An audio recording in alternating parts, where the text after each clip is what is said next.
Connaissez-vous avec Martin Chouinard.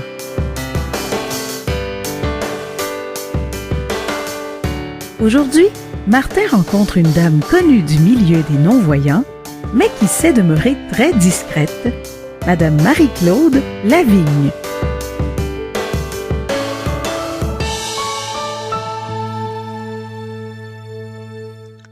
On vient de traverser un printemps quand même assez, inattendu avec toute la pandémie de COVID et tout ça. Un été qui a été aussi assez chamboulé. On a eu toutes des annulations de festivals, d'activités, en tout cas, peu importe. Nous, à Connaissez-vous, on essaie de reprendre nos bonnes habitudes et aujourd'hui, je reçois une dame que je suis très content de recevoir et de mieux connaître avec vous. Il s'agit de Madame Marie-Claude Lavigne. Bonjour, Madame Lavigne. Bonjour. Vous allez bien? Très bien, merci. Comme je disais, merci beaucoup d'accepter. Je disais en m'installant que vous avez sûrement dû faire beaucoup d'entrevues dans votre vie. Ah oui. Et je vous remercie d'en faire une autre avec moi aujourd'hui. Le principe de mon émission, c'est de faire un petit peu un parcours de votre vie. Vous avez eu une vie quand même assez remplie, je dirais, et c'est pas terminé, évidemment. Mais puis je veux pas commencer par la fin non plus, mais vous avez pris quand même une retraite assez jeune. Mais si on commençait par le début, votre naissance, vous me disiez avant de commencer que vous n'êtes pas né à Montréal. Vous êtes né où exactement? En fait, ça s'appelle Chesterville, c'est dans la région de Beaufort. OK. Près de Victoriaville. OK. Et est-ce qu'on peut dire environ vers quelle année vous êtes né? 1952. Ah, OK. Ben, vous êtes né la même année exactement que ma mère. Ah oui? Ça que je vais m'en souvenir, c'est certain. Ah bon? Et est-ce que vous étiez né d'une famille nombreuse? Moi, je suis l'aîné de la famille. OK. On est une famille de 5 enfants, dont j'étais l'aîné. OK. Et est-ce que vous étiez la seule avec un problème de vision? Ou... Non. On est 2 sur 5. OK. Moi et mon frère, qui est le 4e enfant sur 5. Richard, qui s'appelle. Ah oui, qu'on connaît aussi dans le milieu des non-voyants. Oui. Uh-huh. Et est-ce que c'est de naissance votre problème de vision? Donc aussitôt là, ou à peu près là, dans les premiers temps de votre naissance, on a su là, que vous aviez un problème de vision? En fait, vu que j'étais le premier bébé, on le sait à peu près vers l'âge de 8 mois. OK. Parce que c'est ma grand-mère qui trouvait que quand il y avait des bruits de maison, quelque chose, je suivais pas nécessairement avec les yeux, mais plutôt avec les oreilles. Puis ma grand-mère a bien vu que mes yeux suivaient pas. Mettons qu'il me présentait quelque chose ou... Alors c'est comme ça que là, mes parents ont consulté, puis c'est comme ça qu'on a su que j'étais non-voyant. Vous aviez pas comme des réactions comme les autres enfants, non, là, vu que votre grand-mère, elle avait eu des enfants aussi, puis tout ça, elle a pu comme comparer, puis s'apercevoir que... Oui. OK. J'avais pas de réaction visuelle comme les autres enfants. OK, d'accord. Et là, moi, je me suis inspiré, comme je vous l'ai dit, des brèves biographies des nôtres que le RAC a produites il y a quelques années. Et puis, d'ailleurs, c'est des biographies qui sont très bien faites, dans lesquelles on apprend beaucoup de choses. Mais j'ai appris que ça vous a pas empêché de vivre une enfance normale. Vous avez fait tout ce que vous vouliez ou tout ce que les autres faisaient, ou à peu près, j'imagine. Oui. J'ai fait pas mal ce que... En fait, ce que je me souviens d'avoir dit dans ma biographie, c'est que moi, dans le fond, moi-même, j'ai pris conscience de mon état différent quand j'ai commencé à aller à l'école. Avant ça, là... Vous étiez pas consciente là, de la différence, là? Non. OK. Puis à l'école, c'était à Nazareth-Louis-Braille, là? Oui, c'est ça. OK. Donc, vous avez dû quitter votre famille? Oui, c'est ça. Être pensionnaire? C'est comme ça que j'ai pris conscience, parce que tous les autres allaient à l'école, mes amis que j'avais à l'époque, tout ça, allaient à l'école. Dans ça, moi, j'habitais à la campagne, et qu'ils allaient à l'école. C'était les dernières années de l'école Durand. OK. Fait que les enfants allaient à l'école Durand, mais moi, j'étais pensionnaire. C'est que vous êtes jamais allé à l'école Durand, là? Jamais. Vous avez tout de suite été C'est à Montréal, l'école Nazareth-Louis-Braille, Oui. dans ce temps-là? Ici, sur le boulevard Kamasi, oui. Ah oui, c'est ça, hein, OK. C'est que là, est-ce que de quitter votre famille, ça a été difficile, ça? Est-ce que... Oui, parce que, écoutez, j'ai 25 ans. C'est jeune, là. Parce que dans ce temps-là, moi, s'il n'y avait pas de maternelle, on avait tous commencé l'école à 5 ans. OK, à 5 ans, directement en première année. Oui. Pas de maternelle, Non. pas de coupure vraiment avec la maison, là, puis C'était une coupure directe. direct. Ouais.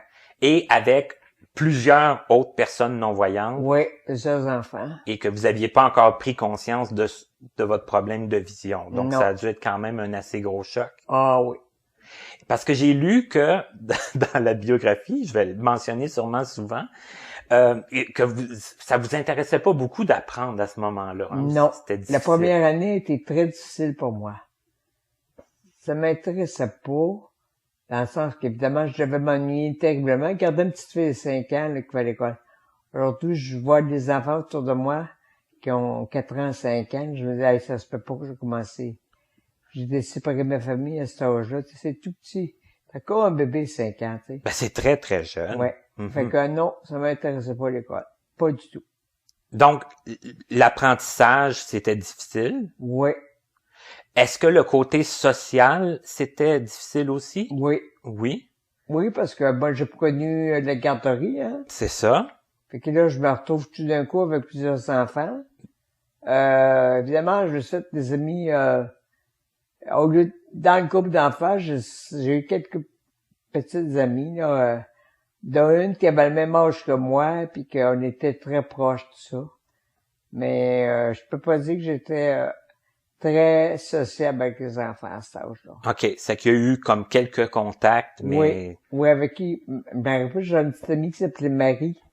Puis nous, elle avait le même âge que moi, elle avait 5 ans aussi. OK. On était toujours ensemble, on se tenait par le cou, puis on était toujours ensemble. C'est qu'il y a eu une amie Oui, plus grande, là, plus que les autres, Oui. puis qui vous a permis quand même de passer à travers cette année-là Oui. d'adaptation, Oui. puis vous aviez, je pense, de la famille un petit peu à Montréal, des fois qui vous faisait sortir de là une fin de oui, semaine. ma tante qui venait régulièrement me visiter à Nazareth. Puis elle avait toi dans le temps de sortir une fois par mois. Donc, elle venait me chercher pour une fin de semaine par mois. Que j'allais passer chez elle. Et ça a été la première année surtout. Oui, mais ma tante, elle, je l'ai eu longtemps. Elle a continué quand même les autres années. Oui. Là. OK. Oui. Mais là, les autres années, là, vous alliez chez vous seulement que aux À fêtes. Noël, la Toussaint au début de novembre, à Noël, à Pâques, puis l'été. Donc, la première fois que vous alliez, c'était en novembre. Là, Oui. c'est de septembre à novembre. Là, Non, il n'y avait pas d'aller dans la famille. non. J'allais chez ma tante, mais j'avais pas de ma famille. OK. Et là, les autres, ben, comme la deuxième année, c'est quoi qu'il y a? C'est-tu parce que là, vous vous étiez adapté, vous vous ennuyez moins? Ouais, mais moi, puis- tout le primaire n'a pas été facile pour OK, moi. OK.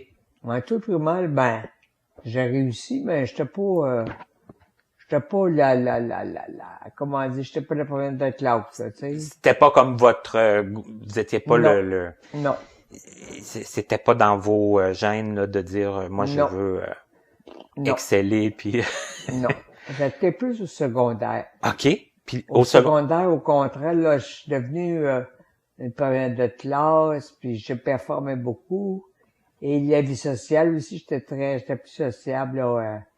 Tu sais, j'étais ado, là. Mettons que j'étais ado pour vrai, tu sais. mais ça a été un peu l'inverse de plusieurs enfants là, ça a été l'adolescence pour vous ça a été plus bénéfique côté apprentissage puis côté Oui. social. Oui. Côté social aussi. J'étais un petit peu, pas délinquante, là, mais, tu sais, j'étais un petit peu rebelle quand j'étais jeune, ado, là. Est-ce que J'étais rebelle, un peu. est-ce que c'était tout en lien avec le fait que votre handicap, la séparation de votre famille, ou c'était naturellement comme Je ça? pense que c'est naturellement comme ça. Je vais du côté rebelle, que j'ai eu toute ma vie, en fait, mais je pense que ça n'a pas à voir avec un handicap, c'est quelque chose qui faisait partie de ma personnalité, tu sais. OK. Ouais. Et là, je lisais aussi dans la biographie que, mais ça, il y a d'autres personnes qui m'en ont parlé, mais vous faisiez pas le 5e secondaire à l'Institut. Fallait Non. que vous quittiez. J'ai quitté l'Institut pour aller faire le 5e secondaire à l'école secondaire de chez nous, tu sais. Dans votre famille, là, dans votre secteur, Oui. dans votre école, qui aurait été votre polyvalente de quartier, probablement, là, si... Ça, mais dans le temps, moi, c'est pas une polyvalente, par exemple. OK. Richard, lui, c'était une polyvalente, mais moi, dans le temps... Ah, c'était pas commencé? Les ben, polyvalentes? Non, c'était peut-être commencé, mais nous, le secondaire 5, oui, c'était commencé, mais le secondaire 5, il nous le faisait faire. C'était un ancien collège privé. OK. Qui était devenu une école publique à Victoriaville, là. On faisait le secondaire 5 puis le cégep, là. Ah, le cégep aussi? Oui. Dans le même bâtiment? Oui.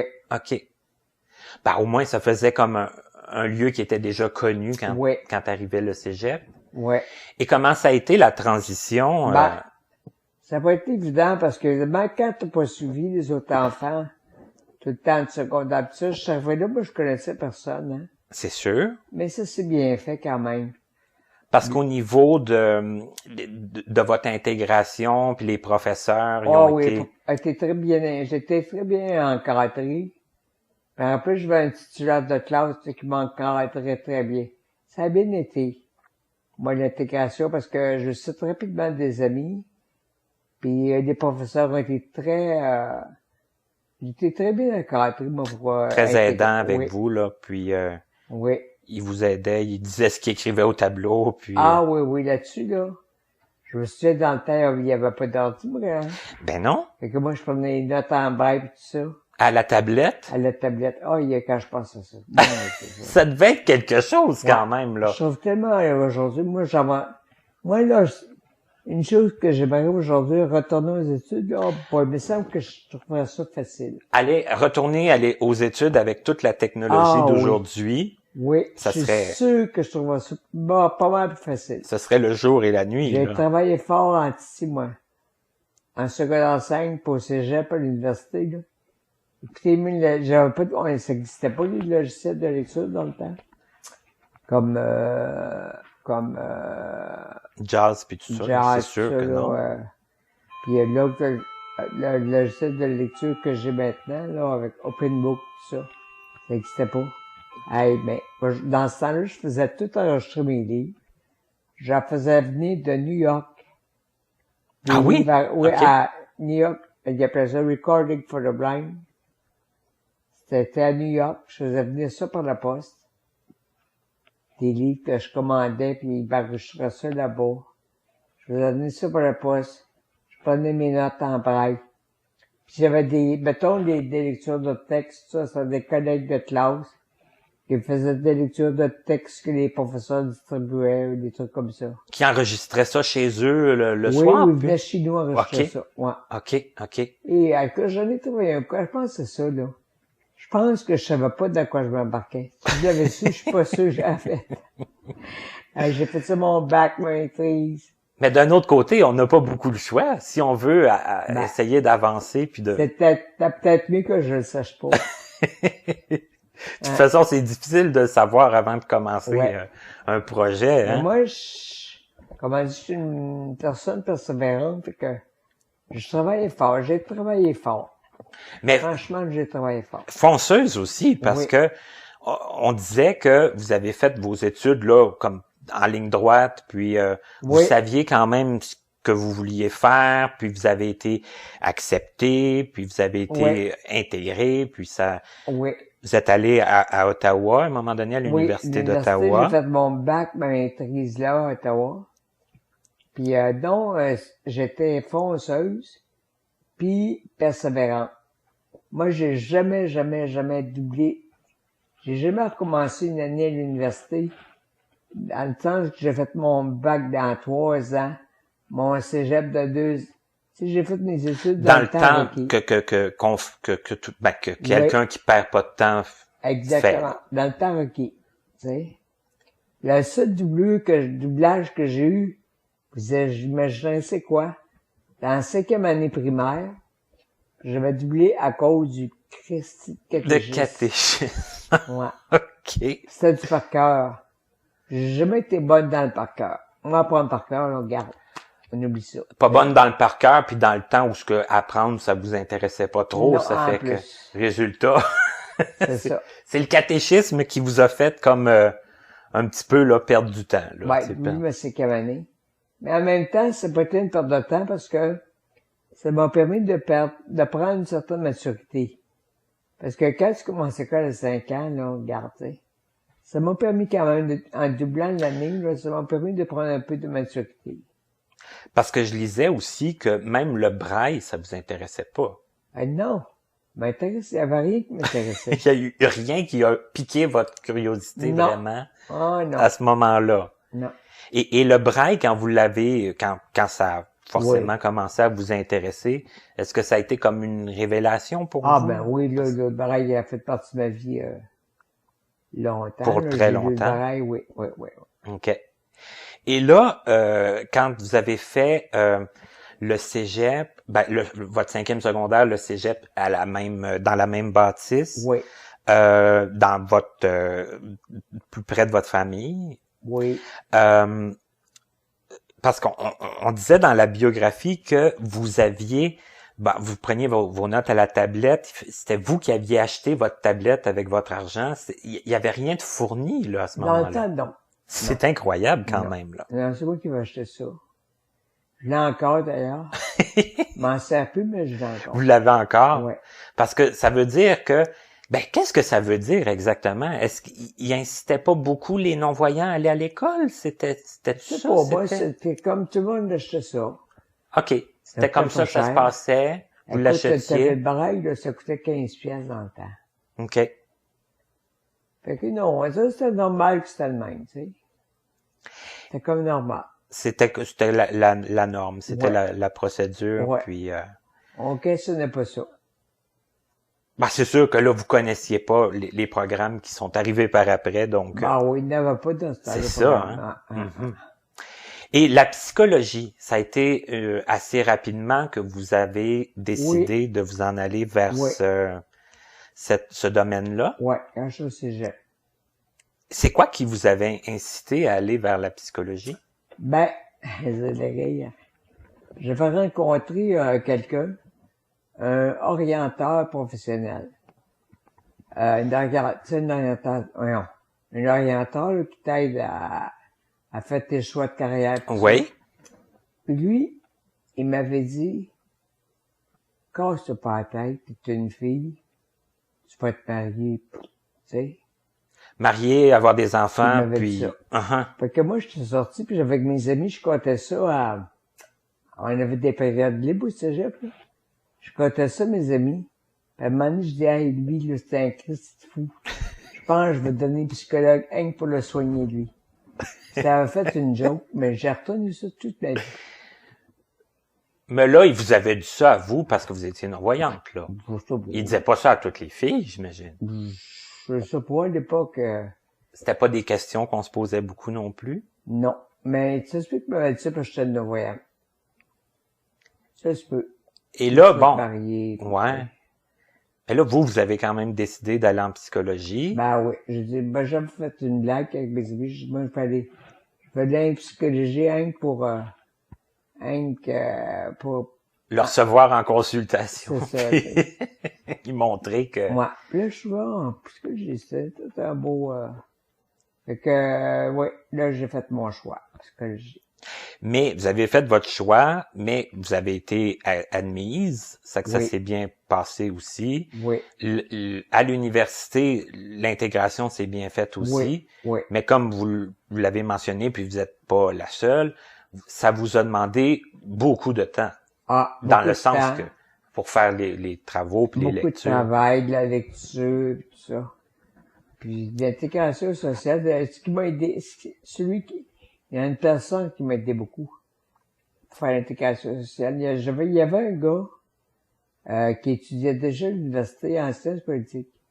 Puis lui, dans le temps, il était le copain d'une fille que je connaissais. OK. Elle était rendue à Toronto, cette fille-là. Mais lui, il était encore là à l'Université d'Ottawa.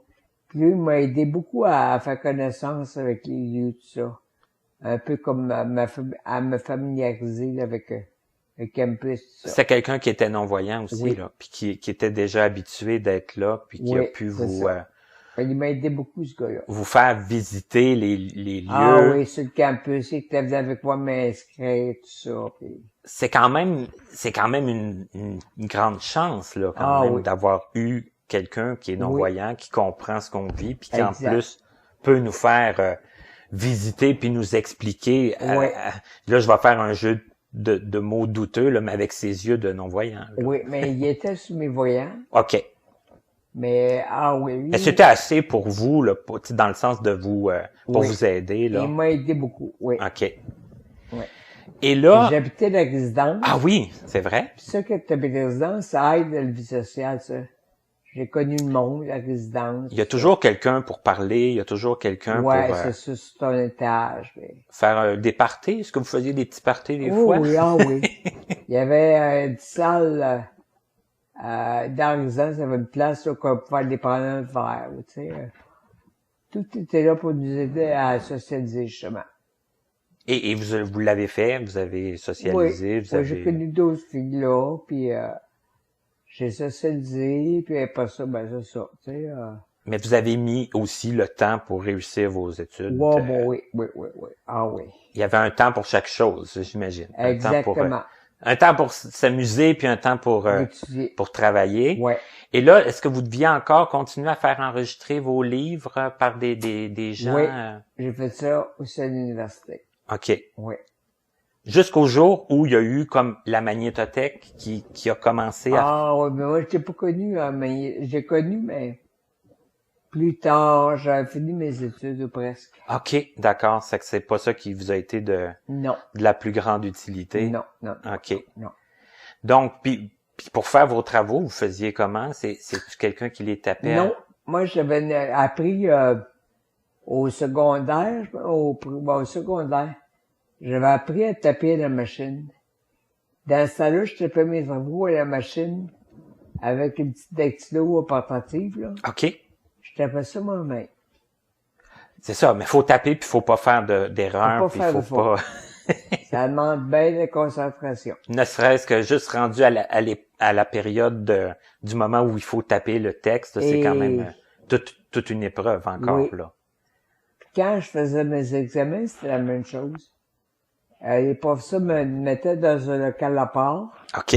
avec ma dactylo, puis j'ai faisais mes examens comme ça. C'est le professeur qui vous lisait les questions? Oui. OK. Puis là, ben vous... Ben non, il y avait une secrétaire, les questions. Il y a pour les examens de mathématiques que je me suis parce que moi j'ai fait des mathématiques avancées, hein. Oui. En études, ça. ça devait être encore en... Ah, ça, c'était quelque chose. Quelque chose d'assez. d'assez... d'un autre, un autre faculté, ben, en plus, c'est une étude en médecine. Puis, c'est lui qui était m'avait assisté. Parce qu'il faut dire que dans le temps aussi, on n'avait même pas le droit aux calculatrices. Ah non. Non. OK. Fait que, c'était quelque chose. Ah, je pense à ça, la wesh. Fait que non, c'est lui qui faisait mes calculs, tout ça. Et puis il m'accordait, il avait toujours un peu plus de temps qu'il m'était accordé pour les examens. OK, ça... Mettons que s'il avait pas vu 3 heures, il m'en donnait 4. OK. Tu sais? C'est qu'il y avait ça comme avantage, Oui. pas comme avantage, là, mais comme Ouais. Comme, truc pour vous aider un peu, ouais, là. c'est ça. OK. Mais tu sais, vous dites wesh pour les mathématiques, mais Ah. vous savez, vous êtes pas la seule non plus, Non. hein. Non. Même dans les étudiants de nos jours, là, les mathématiques, quand on voit pas, c'est pas si évident que ça. En Non. braille, c'est pas si évident que ça non plus. Ben non, en plus de ça, je m'invente des symboles. Parce qu'il y avait des symboles de mathématiques qui n'existaient même pas en braille. Fait que je m'en inventais, tu sais. Ben, ça aiguise la créativité, ça c'est sûr. Beaucoup, ouais. Ah oui. La mémoire. Parce qu'il fallait que j'invente mes symboles, pour que je m'en souvienne. Hein. Ben oui, c'est ça. C'est sûr que c'est une Ouais. chose d'en inventer, mais après J'ai ça, fait faut... bien des calculs mentaux. En tout cas, je me suis travaillé le cerveau dans le temps. là. Ouais. Wow! En tout cas, Wow. quand même, hein? C'est quelque Ah chose. oui, oui, oui, oui. Puis aussi, je lisais que vous aviez décidé d'aller étudier pour apprendre l'anglais, Oui. dans le fond, parce que en psychologie, c'est quand même pratique de lire des textes qui sont écrits en C'est anglais. tout en anglais en Amérique du Nord, là. Uh-huh. En Europe, il y a plus de choses en français, mais ici en Amérique, là, c'est tout en anglais. C'est pas mal plus en Fait que j'ai anglais. fait mon bac en français, puis la maîtrise, les cours de la maîtrise, c'est pas mal en anglais. Mais on avait le droit de faire des examens en français. Ah oui? Oui, OK. oui, Mais le cours se donnait en anglais, donc Oui. il fallait quand même être assez fort pour oui. comprendre le... Au début, je comprenais rien. J'ai fallu que je demande aux autres étudiants, avec leurs notes, là. Parce qu'au début, je comprenais absolument rien.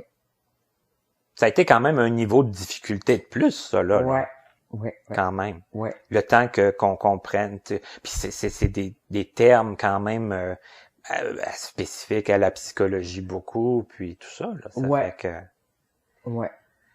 Et si vous avez autre chose à rajouter sur les études, on peut en parler. Sinon, je passerais peut-être après les études, parce Ouais, que après. c'est bien beau de réussir ses études, mais là après ça, Ouais. faut trouver un emploi. Qu'est-ce qu'on fait après? Oui, puis comment les gens vont réagir à tout ça, C'est puis ça.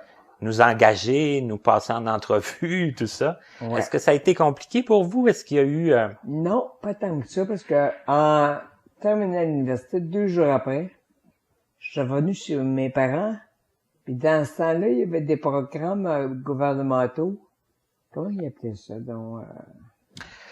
Je pense qu'il était écrit dans le truc du RAC. Je vais peut-être le Je me souviens retrouver. même plus du nom, ils appelaient ça.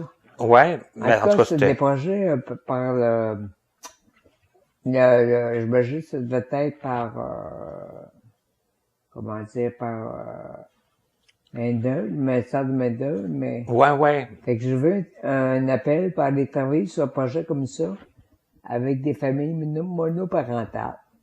OK. 2 jours après je suis sorti de l'université. Puis là, je vais rencontrer une agente en main-d'œuvre à Victoriaville. Je vais intégrer ce projet-là, sur lequel j'ai été pendant 8 mois, à peu près. Puis quand j'ai lâché ça moi-même. Premièrement, parce que je ne vais pas rester à Victoriaville. Puis deuxièmement, la patronne, comment je pourrais l'appeler la patronne, en tout cas, la patronne du projet, comme je pourrais l'appeler, là. J'étais un petit peu en conflit avec elle. OK. Et ça, c'est un petit peu mon côté rebelle, là, tu sais. Fait que là, j'ai lâché ça. Je me suis mis sur le chômage. J'ai été sur le chômage 8 mois. Après ça, j'ai commencé à faire des autres. Je suis venu à Montréal. Puis à Montréal, j'ai fait des entrevues pour des emplois. Ce que j'ai pris, c'est que, au début, je me souviens, j'avais pris le livre. Tu sais, le livre de référence, comment il appelle ça, non? Ressources de référence pour, t'as tout ça d'organisme. Ouais, c'est comme un bottin un peu Bottin de d'organisme. référence puis- Montréal métropolitain. OK. Fait que là, j'ai pris ça, puis j'ai envoyé des CV, là, à des places qui m'intéressaient. Puis là, à un moment donné, il y a une place qui m'appelle, ça s'appelait le centre Étienne Pernat, quoi. C'était sur la rue Joliette. Là, il m'appelle, eux autres, puis là, la fille, elle me dit, comment vous avez fait pour m'envoyer un CV ici? T'as dit, fait que là, je dis, bottin de référence. J'ai vu votre nom là-dedans, tu sais. Ah, t'es vraiment impressionné. Voyons, C'était pas on dans les habitudes que Ben, les gens envoient des CV là. Fait que là, elle dit, ben, regardez, je vais vous recevoir une entrevue. Vous m'intéressez. Fait que j'étais à l'entrevue là. Puis elle m'a dit, ben, je vous prends. Je vous prends. Fait que c'était mon premier emploi ici à Montréal. J'étais là 1 an. Puis c'était un projet qui était prévu. J'étais là entre tout le long du projet.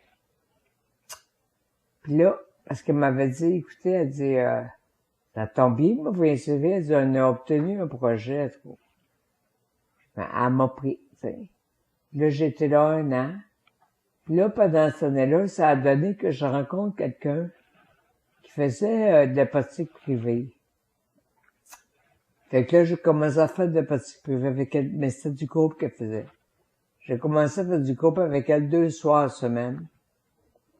Puis après ça, j'ai appliqué à d'autres places parce que je savais que le projet finissait bientôt. C'est ça, c'est des projets à durée déterminée. C'est ça.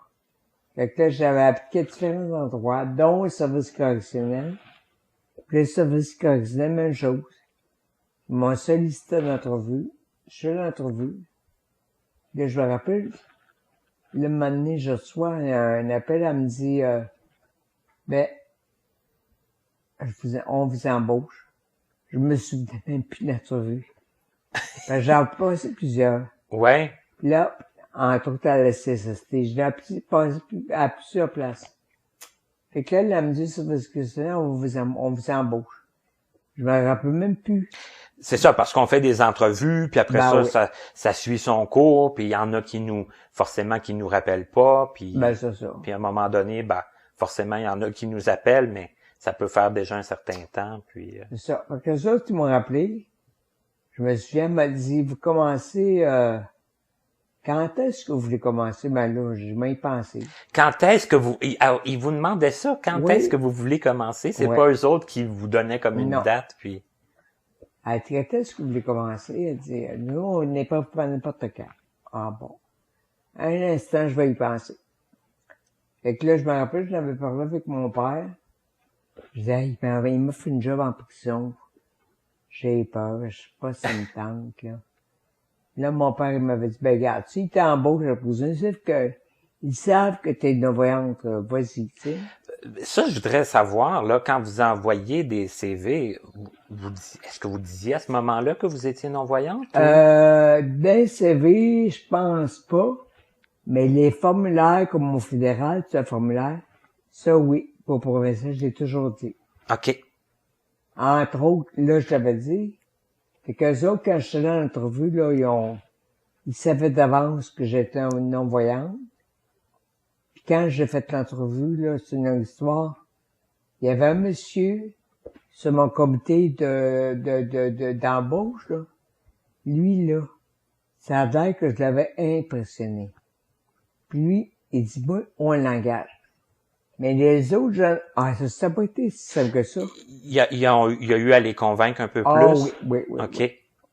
Fait que là, j'étais embauché. Mon père m'a dit, vas-y, si t'embauches, il doit pas avoir de problème. De faire, ouais. Fait que là, je dis, OK, je vais commencer le 18 février. Fait que là, j'ai commencé à travailler le 18 février 80. Puis au début, c'était comme il y avait des tensions avec le gardien de prison. Parce que le gardien de prison n'était pas d'accord avec ça, là, c'est dangereux pour elle. Puis nous, on va être obligés de la protéger, puis il était pas d'accord du tout avec mon embauche. À cause de votre handicap? Ouais. Parce qu'il y avait des femmes déjà? Oui, il y en avait, oui. OK.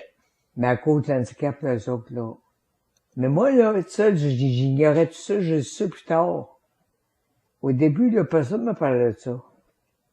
Personne me parlait de ça. Mais d'un sens, encore là, c'est peut-être mieux comme ça, parce que vous aviez quand même des craintes avant d'accepter le job. Moi, oui. Mais une fois accepté, moi, je suis pas peur de rien. Naïvement, j'ai commencé à travailler là, sans savoir qu'à la gazette de prison, il avait peur pas peur de moi, mais qu'il avait peur que je sois du trop plus que d'autres choses. J'ignorais ça complètement. Je l'ai su plus tard, ça. Et voyez-vous, j'étais là 27 ans. Ça a pas dû trop mal se passer, quand même, pas du tout. Si vous avez été là toutes ces années. Ça s'est passé très bien, même avec les gazettes de prison. Ils ont dû se rendre compte, au final, qu'il y avait pas... Pas plus que les autres. Ils se sont rendus compte que non, t'as pas du tout... t'as pas plus dangereux pour moi que pour quelqu'un d'autre. Puis les prisonniers, ils se sont bien comportés. Puis oui. Si vous avez pas eu de... Non. Vous avez eu raison d'y aller, puis de pas trop... Exactement. De pas trop vous inquiéter, puis de pas trop... Ouais. Mais prisonniers... Bon, faut dire que, tu sais, moi, j'étais psychologue, hein, je savais, il y a des choses que je savais, mettons, je donne un exemple, un empoisonné qui est bien gelé. On sait bien que c'est pas le temps d'aller d'y parler, là, tu sais. On attend qu'il dégèle, puis là, on va y parler après, tu sais. Mais ça, c'est des choses que je savais par ma formation, puis parce que je suis comme personne, là. C'est sûr que quelqu'un qui est bien gelé, tu peux pas y parler. C'est ça, il y a des moments Ça ne propices. se souviendra pas, tu sais.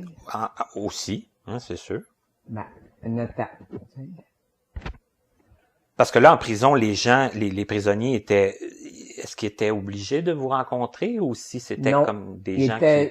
écoutez, moi, je suis au Leclerc, on était 2 psychologues pour 500 détenus. Oh, OK. Fait qu'ils nous étaient référés, tu sais. Ça que c'était déjà des cas un peu plus, plus problématiques, Ouais. là, qui vous étaient référés dans... Ils étaient référés, ouais. Est-ce que, parce que moi, évidemment, j'ai fait des démarches aussi pour travailler déjà, puis j'ai reçu des invités qui m'en ont parlé, mais est-ce que vous pensez que c'est plus difficile aujourd'hui de se trouver un emploi? Parce que moi, je connais beaucoup de personnes qui ont étudié en travail social, en psychologie, puis tout ça, puis ils se font beaucoup répondre que ils vont manquer l'aspect visuel, le contact avec les yeux, tout ça. Clairement, vous avez pas été victime de ça, mais qu'est-ce que vous en pensez? Ben moi, je pense que moi, ils ont dû me poser des questions. J'ai dû leur répondre, écoutez, j'ai pas le contact des yeux, mais je l'ai autrement. Je l'ai par la tonalité de la voix. Tu sais, j'ai expliqué avec quoi je peux avoir contact avec les gens, tu sais. Avec le ton de la voix, avec les tensions. Tu sais, quand quelqu'un te parle, tu sens les tensions, tu sais. Moi, j'ai beaucoup de senti, là, faut dire. Ben, j'imagine que vous autres aussi, là. Je savais comment dire, désamorcer leurs craintes, là. Quand quelqu'un parlait de ça, que t'avisais, je savais lui dire comment j'établissais le contact avec les gens, tu sais. Comment vous alliez percevoir, dans le fond, Exactement. l'état d'esprit de la Exactement. personne Ouais. sans les yeux, mais avec autre chose. Tout à fait. C'est ça. Ouais. Et ça les satisfaisait clairement comme Ben, vos probablement réponses. qu'il y en a qui ont dit, on va essayer, on verra bien. OK. Je suis sûr qu'il y en a qui ont dit ça. On va essayer. Ouais, On ceux verra qui bien. étaient un peu plus sceptiques, là, Ouais. j'imagine. Ouais. Uh-huh. Ouais. Et là, 27 ans plus tard, ça a été quoi? Ça a-tu été la retraite déjà ou il y a eu d'autres emplois après? Non. Ben, c'était plus tard, on était en 2007. Oui. Et moi, j'avais décidé de prendre ma retraite. Parce que, en étant de milieu correctionnel, j'avais le droit de prendre ma retraite à 55 ans. C'est sûr que donne-moi une grosse pension parce que j'avais 27 ans de service. Mais j'étais marié. Et mon mari était déjà à la retraite. OK. Et que je me dis, même si j'ai que 54% de mon salaire en fonds de pension, Dominique, mon mari, était déjà à la retraite à 2. C'était pas l'aspect financier qui vous inquiétait, là. Non. OK. Parce que moi, 54% de mon salaire, on s'entend-tu que j'avais quand même un bon salaire, tu sais. J'avais un bon salaire. On avait de maison payée. On avait 0 dette. Dominique était à la retraite. Fait que je suis pas inquiète au côté financier. Je pense que l'inquiétude, souvent quand on prépare sa retraite, c'est le temps, hein, c'est ce qu'on va avoir à meubler notre Ouais, temps. mais ça, je peux pas parler que ça. Non plus. Non, OK. non. Parce que j'étais une personne active toute ma vie. Donc, j'ai continué d'être la même personne que j'ai toujours été, tu sais. Dans le sens que j'ai continué à être active, à prendre des cours, avoir une vie sociale bien remplie, à prendre des cours de yoga, à faire... tu sais, je mettais en peine de mon temps, fait que je n'ai pas été jamais à court de retraite, là, tu sais. De dire que vous vous ennuyez, puis que vous auriez Non. peut-être pas dû quitter tout de suite. Je connais pas ça. Vous Non. connaissez pas ça.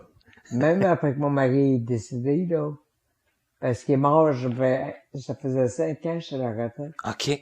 Même après, vu que j'étais déjà active, j'ai continué à être active. Ouais, c'est ça. Vous avez pas eu à dire, là, faut que je meuble mon temps. Vous Non. étiez déjà J'étais déjà, moi. quelqu'un d'occupé qui, Exact. c'est Ouais. ça. Ah, c'est extraordinaire quand même. D'après moi, je pourrais dire que c'est un bon exemple à suivre, ça, là. Ça m'a beaucoup aidé, ça. Parce que Dominique est mort et moi, je continue à être active. J'ai pas été obligé de devenir active. De changer comme toutes vos habitudes C'est ça, pour tu sais. vous Parce occuper. que j'ai pas juste focusé sur lui pendant ma retraite. En même temps, je suis contente à moi. Ça a dit, après mes 50 à 55 ans. La retraite à 55 ans, parce qu'au moins, j'ai vécu 5 ans avec lui à la retraite, tu sais. Ouais, 5 ans quand même Oui, pleinement. oui. On Mhm. a voyagé, là, tu sais. Voyagé, on a passé beaucoup de temps ensemble. On était bien ensemble. Un peu de misère à la retraite. Lui était à la retraite, il m'a trouvé un peu rochante au début, là. Le temps de décompresser, tout ça. Mais, après ça, nous, on s'est bien adapté à ça. Mais là, si je peux me permettre une question, peut-être avant de finir cette partie-là, Oui, parce que tu sais, vous dites en milieu correctionnel, on pouvait prendre notre retraite à à 50 ans. 55 ans, tout ça. Vous dites ça s'est bien passé, vous avez pas eu d'intempéries puis tout ça. Non. Mais est-ce que quand même vous le sentiez le besoin comme psychologique de cesser? Est-ce que ça devient lourd à un moment donné? Ben, moi, c'est une décision que j'avais prise. Ça faisait quand même longtemps que j'avais pris cette décision que je passais à 55 ans. OK. Puis il faut dire que les dernières années, je faisais du temps, comment on appelle ça, du congé différé, là. Je prenais mes étés. C'est-à-dire que toute l'année, je me faisais enlever du salaire pour pouvoir prendre du sans solde durant 12 semaines sans solde durant l'été. OK. Mais c'est du sans solde qui était payé parce que je vais accumuler... Il vous l'enlevait pendant l'année. Oui, c'est OK. ça. Pour Fait que pouvoir moi, profiter de l'été plus fait que j'ai longuement. fait ça quand même un bout de temps. J'ai fait du sans solde. J'ai fait du quelques jours semaine. Tu sais, j'ai aménagé mon temps de travail, moi, assez facilement. J'ai pris le pré-retraite. Pré-retraite, je travaillais 4 jours semaine seulement. Fait que j'ai comme bien aménagé mon temps. Avant aussi Pour la pas- retraite, là. pour pas que ça devienne trop, pour pas que ça devienne trop lourd de travailler non plus. Parce que c'est un travail qu'on a beau dire, mais c'est pas facile. C'est ça, là, que je me dis quand même. Faut rester Ouais. C'est parce qu'on travaille avec la souffrance humaine, hein. à la journée longue, là. Ouais. Puis dans un lieu quand même que bien des gens mettront jamais les pieds. Exactement. C'est quand même. Exactement.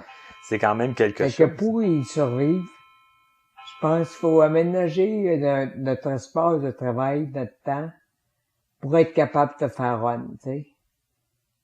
Puis moi, c'est quand je m'étais dit, ben, regarde, travailler sur le jour, mais vu que mon mari était déjà retraite, ça m'a incité aussi à être à la retraite. J'étais un peu jalouse de lui, là, tu sais. C'est que vous avez pris des décisions, dans le fond, pour penser à vous, Oui, penser à que votre travail devienne pas trop lourd, Exact. que votre retraite soit agréable aussi. exactement. Ça fait que c'est tout ça mis ensemble qui a fait en sorte que vous avez décidé de prendre une retraite quand même relativement jeune. Oui, Voilà. oui. D'accord. C'est très intéressant, puis je trouve Je l'ai jamais regretté. Hein. Même pas 5 minutes. C'est une décision qui était mûrement réfléchie. Puis je suis pas une personne impulsive, moi. Quand je prends une décision, j'y pense longtemps. mais une Pas fois que c'est du tout réfléchi, ben, impulsif, mais une fois réfléchi, c'est pris, c'est puis réfléchi. c'est fait. ouais. Vous me disiez aussi que vous avez fait de la pratique privée dans le Oui. cadre de votre côté Parallèlement. professionnel. Mhm. Ah, Ouais. parallèlement. Ouais. D'accord. Ouais. OK. Et là, Je faisais chez moi. OK. Je m'étais aménagé un bureau, là. On avait une grande maison. Fait que je m'étais aménagé un bureau.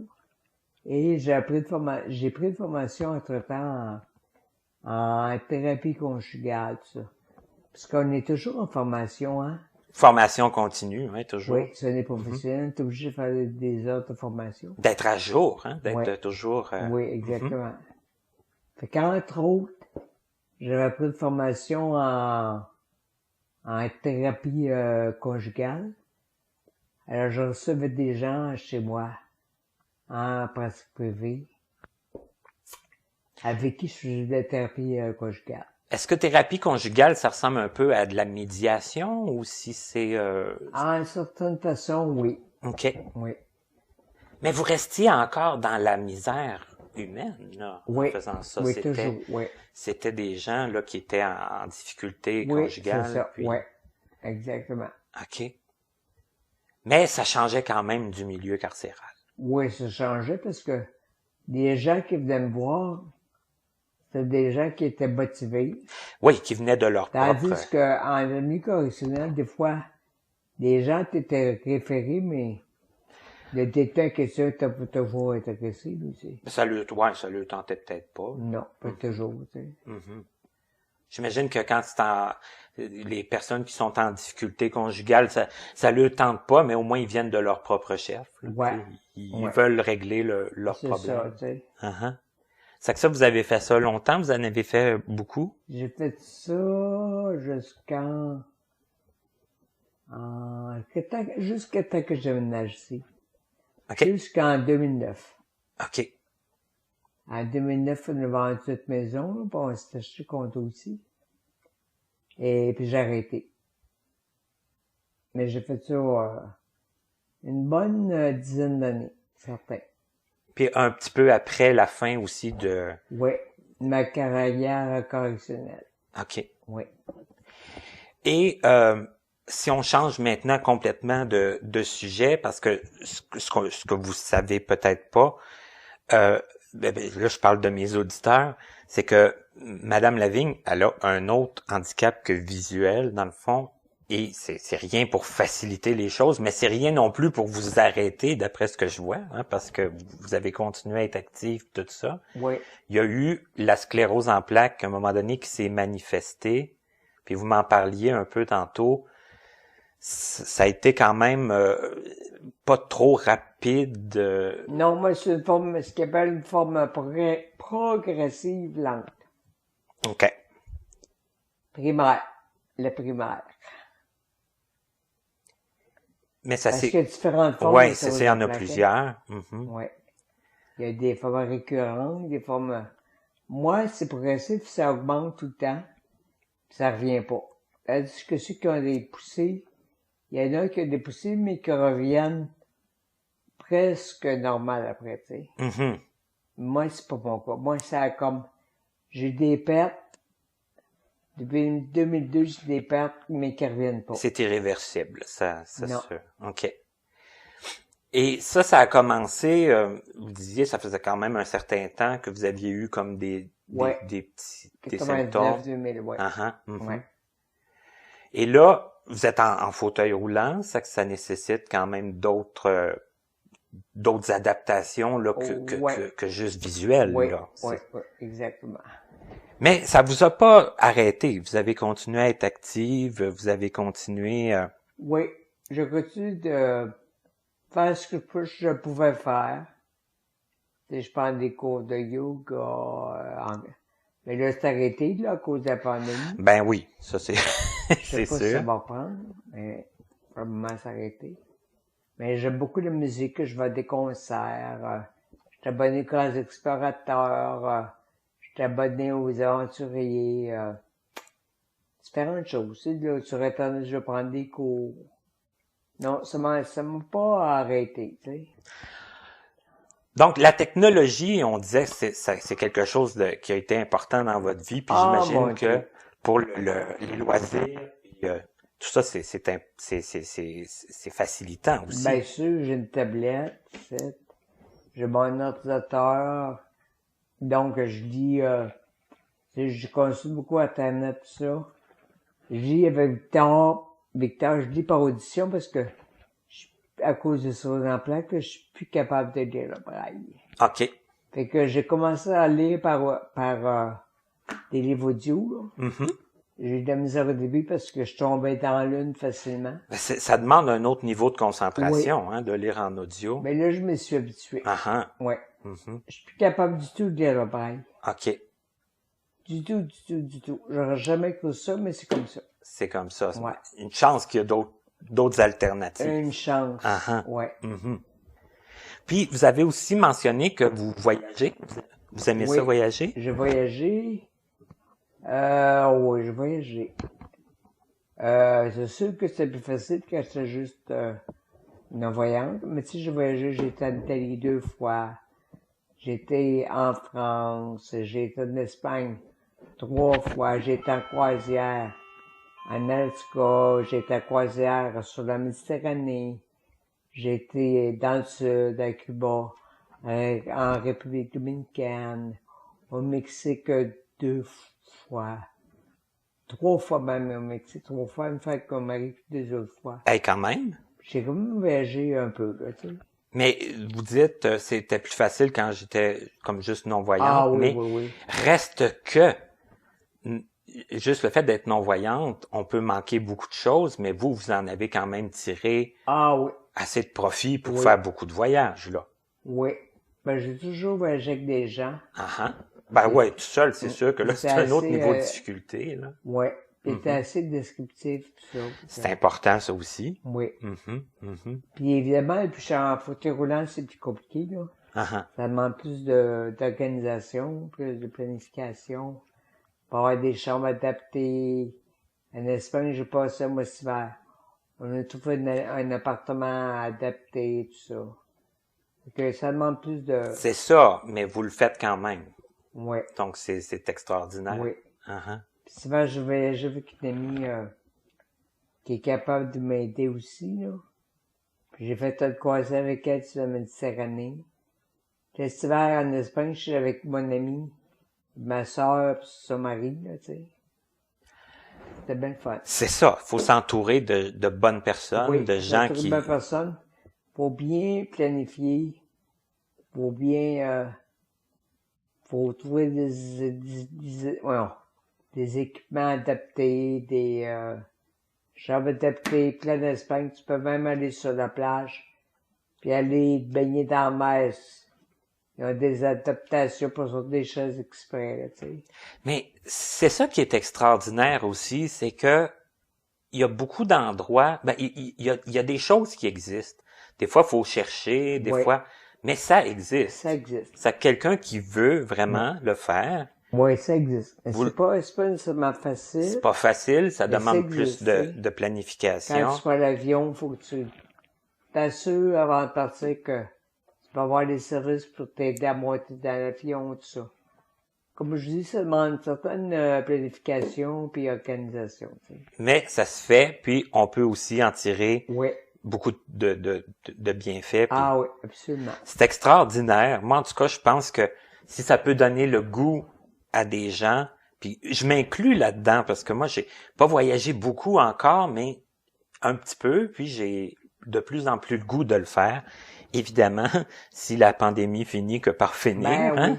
C'est Parce ça. que c'est sûr que la pandémie nous a tous Ah oui. un peu déstabilisés, là. Là, présentement, ça me tente pas de voyager, là. Non, je pense Dans qu'on le est mieux de contexte rester chez soi. actuel, là. Oui, oui. On est mieux de absolument. rester pas trop Ouais. loin de la maison C'est ça. et de tirer profit de notre chez-soi. Exactement. Hey, Madame Lavigne, ça a été très intéressant, ça a été très agréable aussi.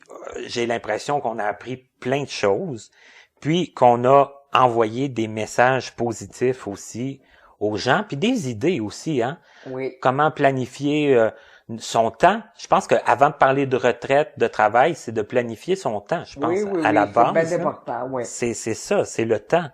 Faut se dire que quand on est, même si on prend la retraite, on reste la personne qu'on est. Si on était une personne active toute notre vie, on va l'être jusqu'à notre retraite. C'est ça va pas changer notre On personne change pas qui on est. du tout au tout, là, certain. Non, Uh-huh. non. Et je pense que le dernier point qu'on a dit, c'est de s'entourer aussi de gens. Oui, ça c'est très important d'être bien entouré.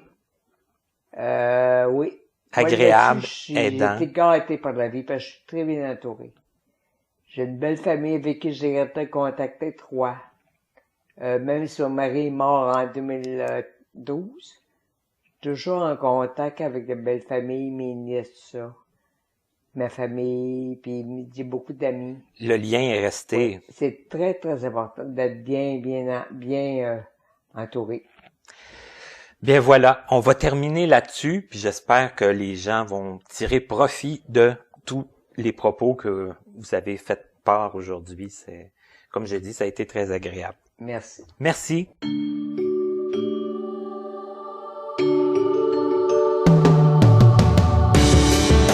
Vous venez d'écouter Connaissez-vous avec Martin Chouinard, collaborateur bénévole.